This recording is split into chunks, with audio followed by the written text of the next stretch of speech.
formation. They've gone through lots and lots of practice of this on the ground. Also, they've been doing it for many, many years, but every time they undertake a flight, they do a walkthrough to just check that everybody knows exactly what their movements are. They are maintaining position with the lead aircraft by use of throttle and visual sight lines from components on their aircraft to components on the leader.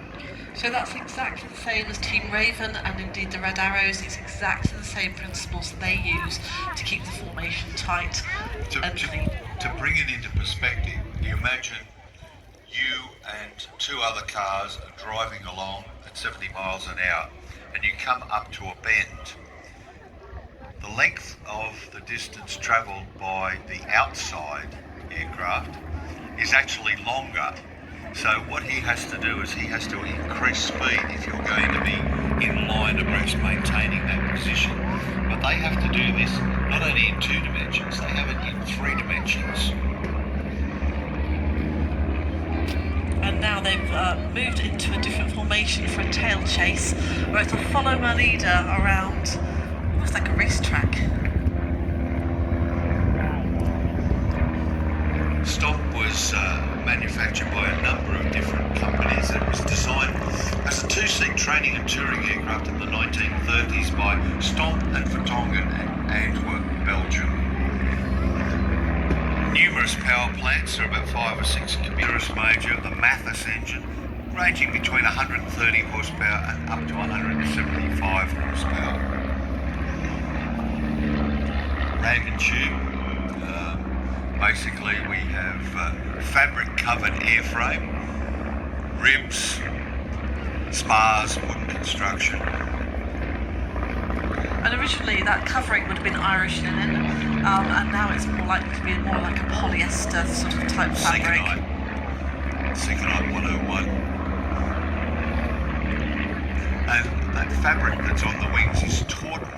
Is a flying nut, and he was listening to stories of his father's wartime adventures as a Wellington rear gunner, and saved up to learn to fly, and worked on an airstrip and anything that he could do to get the money together to get his pilot's licence. The next Richard is Richard Meredith. His paternal grandfather learned to fly in the Great War, so that would be World War I, and he was inspired by his adventures and that of Biggles.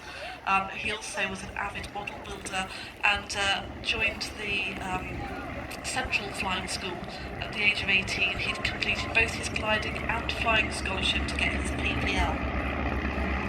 And that last Richard of the day, Richard Maryland, was inspired to take up flying by his grandfather, who'd been in the Royal Fleet Archery.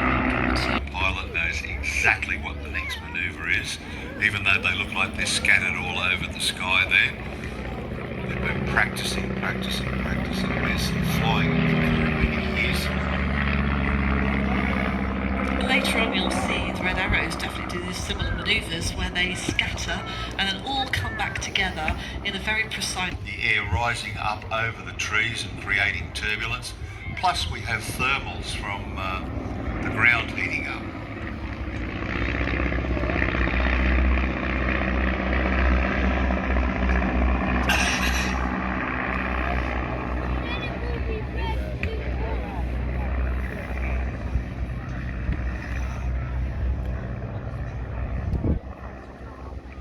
So thermal is exactly what you need to go gliding, so you can get some lift, but not ideal for keeping a tight formation in an old biplane. I have been in a glider, but I don't like the fact that there's no noise. I went gliding very recently with Central Flying School and had a beautiful conversation. It was lovely. No noise in the engine. You have a perfectly civilised conversation with your pilot. The aircraft again waving away as they come down the crowd line.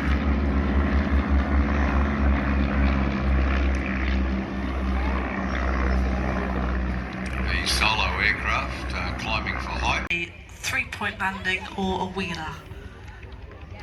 Pretty much a 3-point landing. It's nearly down. There it is. Beautiful job. Well done. Now that is 10 points from all the scorecard. All the pilots that are here. You know yourself. They all score landings.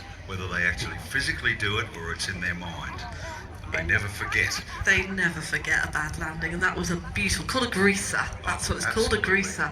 Absolutely gorgeous job. And when the aircraft taxis, so that's like when it's running along the ground, again, he can't see much straight forward, so he will be weaving the aircraft slightly from side to side, looking left and looking right.